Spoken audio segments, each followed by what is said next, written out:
अस्सलाम वालेकुम दोस्तों, कैसे हैं? उम्मीद आप सब खैरियत से होंगे। मैं हूं अवैस और आप देख रहे हैं चंगेशा ट्रैवल गाइडर। दोस्तों, आज की मेरी वीडियो काफ़ी इंफॉर्मेटिव और काफ़ी उन लोगों के लिए कारआमद होने वाली है जो लोग दुबई ट्रैवल करना चाहते हैं या ट्रैवल कर रहे हैं, या उन लोगों ने वीज़ा अप्लाई कर दिया है या वीज़ा उनका आ चुका है। ये सिर्फ दुबई नहीं, मैं पूरे यूएई के लिए बात कर रहा हूँ कि अगर किसी का वीज़ा ये ऑलरेडी आ चुका है तो उसके नाम की वजह से वीज़ा जो रिजेक्शन है वो हो सकती है। और वो किस तरीके से हो सकती है ये आगे वीडियो में आपको मैं बताता जाऊंगा विद प्रूफ के साथ कि किस वजह से ये चीज़ हो सकती है। और यूएई जो फॉरेन अफेयर है उन्होंने कौन सी इंफॉर्मेशन आपके साथ शेयर की है कि अगर ये चीज़ें आपके डाटाबेस के अंदर वो हैं तो आपको वीज़ा जो है आपका रिजेक्ट हो सकता है।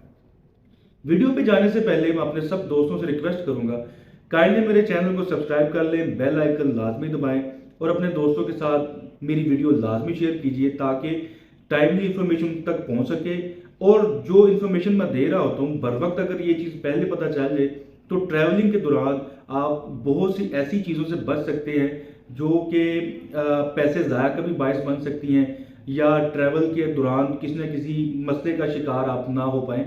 इस वजह से बेहतर ये कि आप टाइमली वो चीज़ें इंफॉर्मेशन पहले ही हासिल कर लें।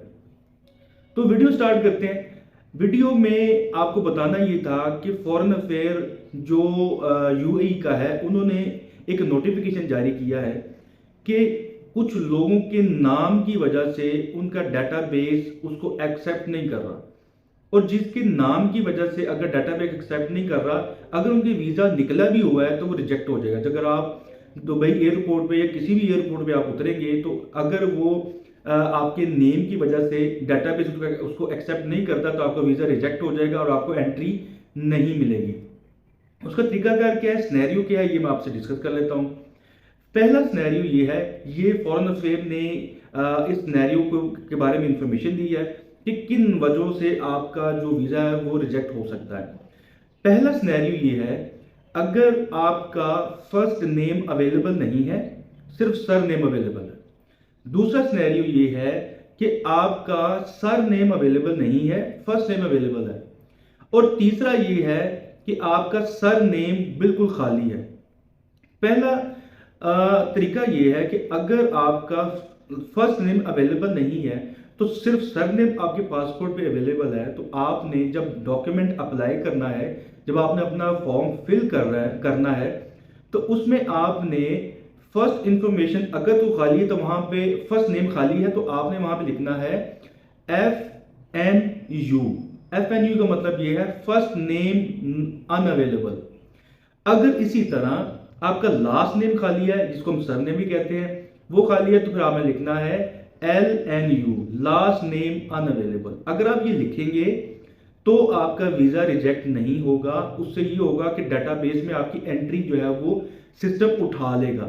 लेकिन अगर आप ब्लैंक छोड़ देंगे तो डाटा उसको उठाएगा नहीं, सिंक्रोनाइज नहीं करेगा और आपको रिजेक्शन का सामना करना पड़ सकता है। ये एक ऐसी इंफॉर्मेशन थी, ये उन लोगों के लिए जो लोग अभी रिसेंट ट्रैवल कर रहे हैं, उनका वीज़ा आ चुका है या वीज़ा अंडर प्रोसेस है या अभी प्लान कर रहे हैं। तो ये टाइमली इंफॉर्मेशन देना आपको बहुत ज़रूरी थी कि आप इस डाटाबेस को अपने डॉक्यूमेंटेशन के साथ टैली कर लें। अगर इसके अंदर कोई इश्यूज हैं तो अभी क्लियर कर लें ताकि आप जब वहां पर जाएं तो आपको किसी किस्म की कोई परेशानी आपको दरपेश ना आए। और ये इंफॉर्मेशन बाकी दोस्तों के साथ भी शेयर करें जो आपके साथ ट्रैवल कर रहे हैं। अगर उनके साथ भी कोई ऐसा मसला है तो टाइमली इसको क्लियर कर लें या अपना डाटाबेस अपडेट कर लें। नेक्स्ट वीडियो में इंशाल्लाह आपसे दोबारा फिर मुलाकात होगी। तब तक के लिए मुझे इजाजत दीजिए। अल्लाह हाफिज।